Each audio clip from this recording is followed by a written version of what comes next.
तो दोस्तों स्वागत है आपका आज की इस वीडियो में। तो आज की इस वीडियो में हम लोग हिंदी भाषा से संबंधित प्रश्नोत्तर करने वाले हैं। पूरा उसका उद्भव कैसे हुआ, विकास कैसे हुआ, संबंधित सभी महत्वपूर्ण प्रश्नोत्तर को करने वाले हैं। तो चलिए जल्दी से वीडियो की शुरुआत करते हैं। हमारे सामने पहला क्वेश्चन है, लिपि किसे कहते हैं? बोलने की तरकीब को, अंकित करने को, लिखित ध्वनि संकेतों को या चित्रात्मक संकेत को किसे कहते हैं? Option C is the right answer. लिखित ध्वनि संकेत को हम क्या बोलते हैं? लिपि बोलते हैं। अगला प्रश्न है, किसी देश की अधिकांश समुदाय द्वारा जो बोली जाने वाली भाषा होती है उसे हम क्या बोलते हैं? अधिकांश, ध्यान दीजिएगा। संवैधानिक भाषा, जन भाषा, संपर्क भाषा, राष्ट्रभाषा। तो क्या बोलते हैं? Option D is right answer. जब अधिकांश समुदाय वही बोलेंगे तब उसको हम लोग राष्ट्रभाषा कहेंगे। अगला प्रश्न है, मैक्स मूलर ने इंडो जर्मनिक नाम किस भाषा परिवार को दिया था? इंपॉर्टेंट फैक्ट है, याद रखिएगा। जो मैक्स मूलर है उन्होंने इंडो जर्मनिक नाम किस भाषा परिवार को दिया? भारोपीय परिवार को, यूरोपीय परिवार को, वैदिक भाषा को या प्राकृत को? तो किसको दिया था? Option A is the right answer, भारोपीय परिवार को। अगला प्रश्न है, गुजराती भाषा का विकास किस अपभ्रंश से हुआ है? ऑप्शन ए पैशाची, शौरसेनी, ब्राचट, मागधी। तो किस अपभ्रंश से हुआ है? Option B is the right answer, Shauraseni Apabhramsha से। अगला प्रश्न है, संविधान में प्रांतीय भाषाओं को किस अनुसूची द्वारा स्वीकार किया गया? किस अनुसूची द्वारा स्वीकार किया गया? 8वीं, 5वीं, 6ठी, 9वीं। तो आंसर कौन सा होगा? ऑप्शन इज राइट आंसर, 8वीं अनुसूची द्वारा। आगे बढ़ते हैं, अपभ्रंश में स्वरों की संख्या कितनी है? 10, 6, 8, 11। तो कितनी है? C is the right answer, 8 स्वर जो है अपभ्रंश में है और हिंदी में कितने हैं? 11। अगला प्रश्न है, भाषा विज्ञान का विभाग नहीं है? पद विज्ञान, स्वनिम विज्ञान, पदार्थ विज्ञान, ध्वनि विज्ञान। तो कौन सा नहीं है? Option C is right answer, पदार्थ विज्ञान भाषा विज्ञान का विभाग नहीं है। अगला प्रश्न, हिंदी का प्रहरी किसे कहा जाता है? गिलक्रास्ट को, पीडी टंडन को, मोंट्यूरी सत्यनारायण को, कामता प्रसाद गुरु को। हिंदी के प्रहरी कौन है? Option B is right answer, PB Tandon. ध्यान रखिएगा, नए तरह का प्रश्न है। अगला प्रश्न, नागरी लिपि कैसी है? वर्णात्मक, अक्षरात्मक, व्यंजनात्मक, चित्रात्मक। तो नागरी लिपि कैसी है? B is the right answer, अक्षरात्मक लिपि। अगला प्रश्न, अमीर खुसरो ने हिंदी के लिए कौन सा शब्द प्रयुक्त किया? चलिए ऑप्शन को देख लेते हैं। अमीर खुसरो ने हिंदी के लिए कौन सा शब्द प्रयुक्त किया है? हिंदवी, सिंधी, हिंदुस्तानी, उर्दू। तो कौन सा किया है? Option A is the right answer, Hindavi किया है। अगला प्रश्न पर चलते हैं, भारत में हिंदी को संविधान की किस धारा के अंतर्गत राजभाषा घोषित किया गया है? ऑप्शन 300, धारा 343 एक, 343 दो, 333 एक, 334 एक। तो किसमें किया गया है? Option A is right answer, अनुच्छेद जो है 343, या अनुच्छेद होना चाहिए था अनुच्छेद 343 के पहले में। ठीक, धारा कहने से आप घबरा मत जाइएगा। अगला प्रश्न है, हिंदी भाषा की बोलियों के वर्गीकरण के आधार पर छत्तीसगढ़ी बोली कैसी है? पूर्वी हिंदी की है, पहाड़ी की है, पश्चिमी की है या राजस्थानी की है? तो Awadhi, Bagheli, Chhattisgarhi, A B C. A B C, Awadhi, Bagheli और छत्तीसगढ़ी किसकी है? ये बताइए आप लोग। इसका राइट आंसर क्या होगा? Option A is right answer, Purvi Hindi की ये बोलियां हैं, अवधी, बघेली और छत्तीसगढ़ी। ठीक है, बढ़ते हैं अगले प्रश्न पे। ब्रज भाषा क्या है? किसका भाग है? पूर्वी हिंदी, बिहारी हिंदी, पश्चिमी हिंदी, पहाड़ी हिंदी। तो किसका है? बी इज राइट आंसर, पश्चिमी हिंदी। अगला प्रश्न, हिंदी शब्दानुशासन के लेखक कौन है? कामता प्रसाद गुरु, किशोरीदास वाजपेयी, श्याम सुंदर दास, रामचंद्र वर्मा। तो हिंदी शब्दानुशासन, इसके लेखक कौन है? Option B is right answer, Kishoridas Vajpeyi. मैं बिल्कुल फास्ट तरीके से प्रश्न कर रही हूँ, आपका बिल्कुल समय यहाँ पे खराब नहीं होगा। इत्मीनान से आप पूरी वीडियो को जरूर देखिएगा। अगला प्रश्न है, देवनागरी लिपि का विकास हुआ है? खरोष्टी से, ब्राह्मी से, मराठी से, फारसी से। तो देवनागरी लिपि का विकास किससे हुआ है? बी इज राइट आंसर, फारसी लिपि से। अगला प्रश्न है, देवनागरी लिपि की सबसे बड़ी विशेषता क्या है? ए हिंदी भाषा की लिपि होना, प्राचीन लिपि होना, अनेक भारतीय भाषाओं की लिपि होना या सर्वाधिक वैज्ञानिक लिपि होना, एक ध्वनि के लिए एक संकेत होना। तो सबसे बड़ी विशेषता इसकी क्या है? विशेषता तो सभी है, लेकिन सबसे बड़ी विशेषता क्या है? D is right answer. ये क्या है? सर्वाधिक वैज्ञानिक है और वैज्ञानिक लिपि है और एक ध्वनि के लिए एक ही लिपि चिन्ह का प्रयोग होता है। अगला प्रश्न है, इनमें बिहारी हिंदी का रूप नहीं है, यानी बिहारी हिंदी के अंतर्गत इसमें से कौन सी बोली नहीं है? भोजपुरी, मैथिली, मगही, अवधी। तो कौन सा होगा? Option D is right answer, क्योंकि अवधि किसकी है? ये अवधि बंगाली छत्तीसगढ़ी किसकी है? पूर्वी हिंदी की है। बढ़ते हैं आगे। निम्नलिखित युग्म में से कौन सा युग्म गलत है? अवधी पूर्वी हिंदी की है, ब्रजभाषा पश्चिमी की है, भोजपुरी पूर्वी हिंदी की है, खड़ी बोली पश्चिमी हिंदी की है। तो कौन सा इसमें गलत है? तो सी इज राइट आंसर, क्योंकि अभी हमने पढ़ा कि भोजपुरी किस हिंदी के भाग है? बिहारी हिंदी का। आगे बढ़ते हैं। निम्नलिखित बोलियों में से पूर्वी हिंदी की बोली नहीं है? अवधी, छत्तीसगढ़ी, भोजपुरी, बघेली। तो कौन सी पूर्वी हिंदी में नहीं है? तो ऑप्शन कौन सा सही होगा? Option C is the right answer, क्योंकि भोजपुरी किसकी है? ये भी पश्चिमी हिंदी की है। आगे बढ़ते हैं। बौद्ध धर्म से जुड़े हुए साहित्य की क्या भाषा थी? लौकिक संस्कृत, वैदिक संस्कृत, प्राकृत, पाली। तो कैसी थी? ऑप्शन कौन सा सही होगा हमारा? D is right answer, Pali भाषा थी। देखिए, हमको भाषा विज्ञान से बनने वाले हर तरह के प्रश्न को देखना है, क्योंकि एग्जाम में छोटे से छोटा प्रश्न भी हमारे लिए घातक हो सकता है, इसलिए सभी प्रश्नों को देखना है, ध्यान से देखना है। बढ़ते हैं आगे। खड़ी बोली की उत्पत्ति हुई है मागधी अपभ्रंश से, सौरसेनी अपभ्रंश से, अर्ध मागधी अपभ्रंश से या पैशाची अपभ्रंश से। तो किससे हुई है? Option B is right answer. Khari Boli Hindi की उत्पत्ति किससे हुई है? सौरसेनी अपभ्रंश से। अगला प्रश्न है, ब्रज, अवधी और ब्रज दोनों भाषाओं में रचना करने वाले कवि कौन है? सूरदास, तुलसीदास, घनानंद, सभी। तो बताना है आपको राइट आंसर क्या होगा? B is right answer. Tulsidas ने अवधी और ब्रज दोनों में रचनाएं की हैं। अगला प्रश्न है, पश्चिमी हिंदी की सर्वाधिक प्रमुख बोली इनमें से क्या है? पश्चिमी हिंदी की तो कौन है? ब्रजभाषा, बुंदेली, खड़ी बोली, बांगरू। कौन सी है? A is the right answer. ये पश्चिमी हिंदी में कितनी बोलियां आती हैं? 5 आती हैं। कौन? ब्रज, बुंदेली, कोरवी, कन्नौजी और हरियाणवी। तो उसमें से प्रमुख कौन है? ब्रजभाषा। आगे देखते हैं। हरियाणवी या बांगरू किस अपभ्रंश से विकसित हुई है? ऑप्शन ए पश्चिमोत्तरी शौरसेनी अपभ्रंश, नागर अपभ्रंश, अर्धमागधी, मागधी। राइट आंसर क्या होगा हमारा? Option A is the right answer, पश्चिमोत्तरी शौरसेनी अपभ्रंश से। आगे देखते हैं। निम्नलिखित में से कौन सी विशेषता देवनागरी लिपि में नहीं है? ऑप्शन ए इसमें जैसा उच्चारण होता है वैसा ही लिखा जाता है। सही बात है। इनमें एक ध्वनि के लिए एक ही प्रतीक चिन्ह है। सही बात है। देखते रहिए आप लोग कौन सा आंसर सही होगा। ठीक है। इसमें शिरोरेखा का प्रयोग महत्वपूर्ण है। जी बिल्कुल है। विकास की दृष्टि से यदि ब्राह्मी एवं खोष्टी की समकालीन है। नहीं, यही ऑप्शन क्या है इसमें? ये गलत है, इसकी विशेषता नहीं है। आगे बढ़ते हैं। नीचे भाषा की 4 विशेषताएं दी गई हैं, इनमें से एक विशेषता गलत है, उस गलत विशेषता को चुनना है। ऑप्शन ए भाषा परिवर्तनशील है, बी भाषा पैतृक संपत्ति है, सी भाषा सामाजिक संपत्ति है, डी भाषा अनुकरण द्वारा सीखी जाती है। तो कौन सा गलत होगा? B is right answer. क्यों? क्योंकि भाषा पैतृक संपत्ति नहीं होती, बल्कि कैसी होती है? अर्जित संपत्ति होती है। अगला प्रश्न है, टकसाली भाषा कहते हैं संस्कृत निष्ठ भाषा को, ग्रामीण भाषा को, परिनिष्ठित भाषा को, कृत्रिम भाषा को। तो किसे कहते हैं टकसाली भाषा? सी इज द राइट आंसर, परिनिष्ठित भाषा को। अगला प्रश्न, उत्तर प्रदेश सरकार द्वारा सन 1947 ईस्वी में गठित नागरी लिपि सुधार समिति के अध्यक्ष कौन थे?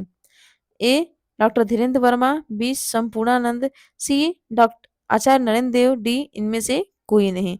तो कौन से थे? सी द राइट आंसर, आचार्य नरेंद्र देव थे। अगला प्रश्न है, अवहट भाषा से तात्पर्य है क्या? ग्रामीण अपभ्रंश, ग्रामीण प्राकृत, परिनिष्ठित अपभ्रंश, परिनिष्ठित प्राकृत। तो क्या तात्पर्य है उसे? ए इज राइट आंसर, ग्रामीण अपभ्रंश। आगे बढ़ते हैं। निम्नलिखित में से कौन सी बोली पश्चिमी हिंदी के अंतर्गत नहीं आती? ब्रज, अवधी, बुंदेली, कन्नौजी। तो कौन सी नहीं आती है? तो option B is right answer, Awadhi नहीं आती। अगला प्रश्न, बांगरू किस उपभाषा वर्ग की बोली है? पश्चिमी, पूर्वी, बिहारी, पहाड़ी। तो कौन सी है? ए इज राइट आंसर, पश्चिमी हिंदी के अंतर्गत आती है। अगला प्रश्न, अंगिका किस राज्य की बोली है? बंगाल, छत्तीसगढ़, मध्य प्रदेश, बिहार। तो किसकी है? D is the right answer, Bihar की है।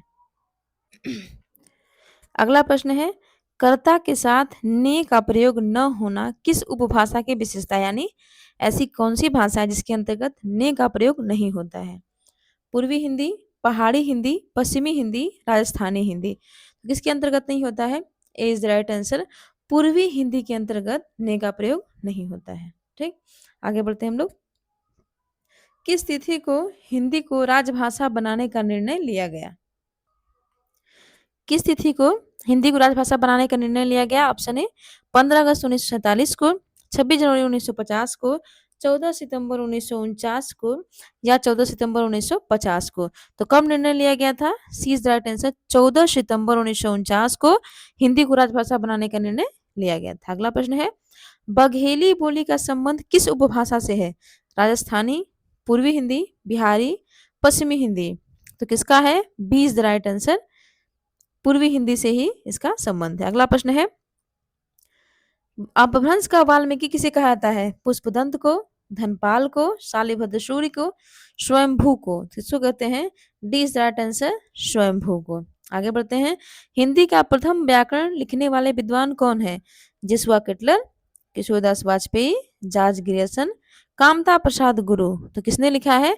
A is the right answer, Joshua Ketelaar ने लिखा है। अगला प्रश्न है, किस विद्वान ने देवनागरी लिपि के स्थान पर रोमन लिपि स्वीकार करने का सुझाव दिया था?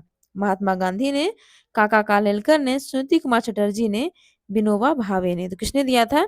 C is the right answer, Suniti Kumar Chatterji ने। अगला प्रश्न है, उकार बहुला बोली मानी जाती है?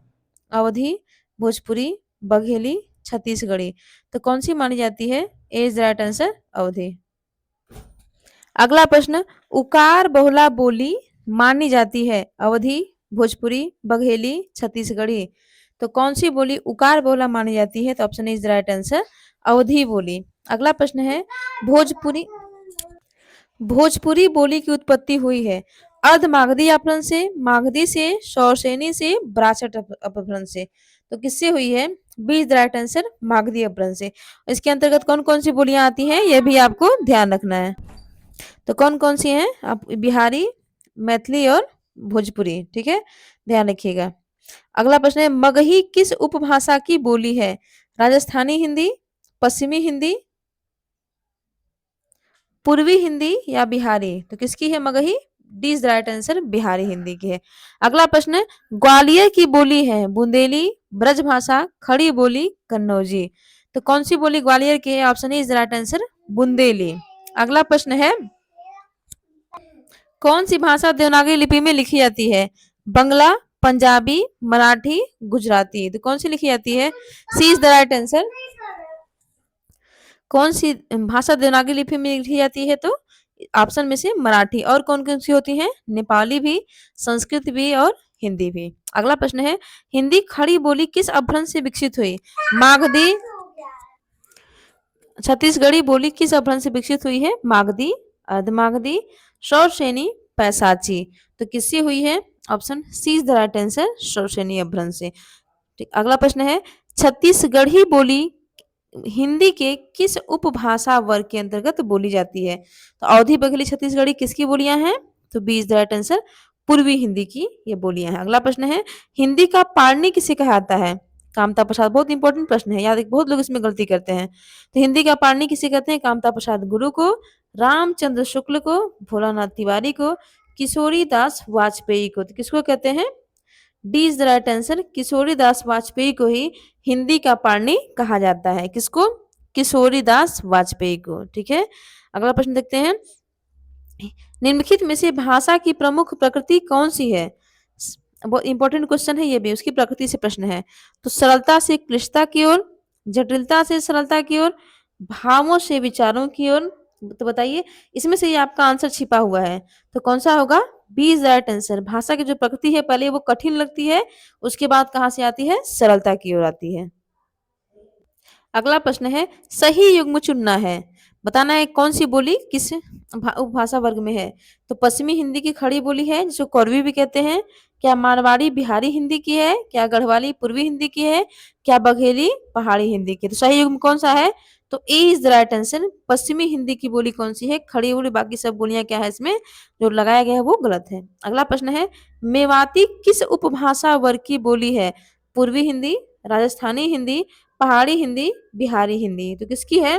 B is the right answer, Rajasthani Hindi की बोली है क्या? मेवाती। तो मारवाड़ी, मेवाती और कौन सी है? जयपुरी और ढूंढाड़ी। अगला प्रश्न है, देवनागरी लिपि का सर्वप्रथम प्रयोग किस राज्य में हुआ माना जाता है? महाराष्ट्र में, उत्तर प्रदेश में, राजस्थान में, गुजरात में? तो बताइए, सही से सही आंसर क्या होगा?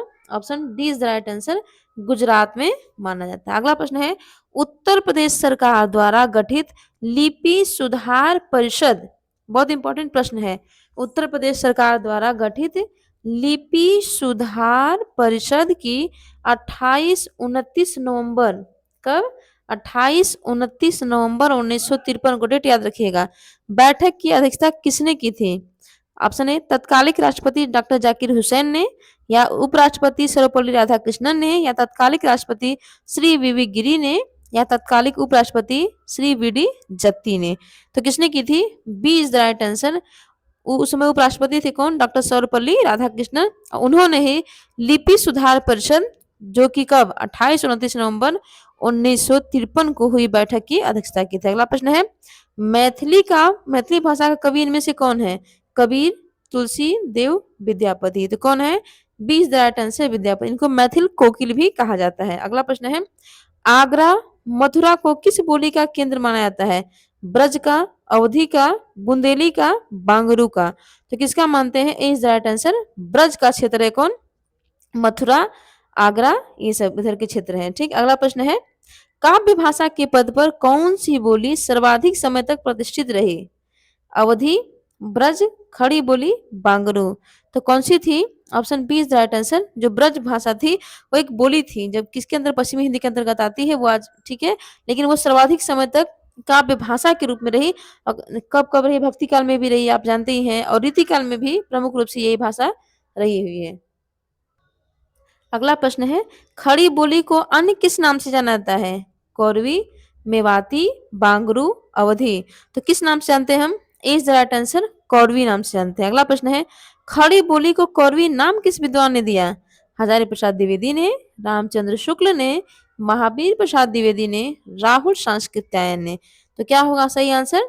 D is the right answer, Rahul Sankrityayan ने दिया था। अगला प्रश्न है, स्टैंडर्ड या परिनिष्ठित संज्ञा किस बोली को प्राप्त हुई है?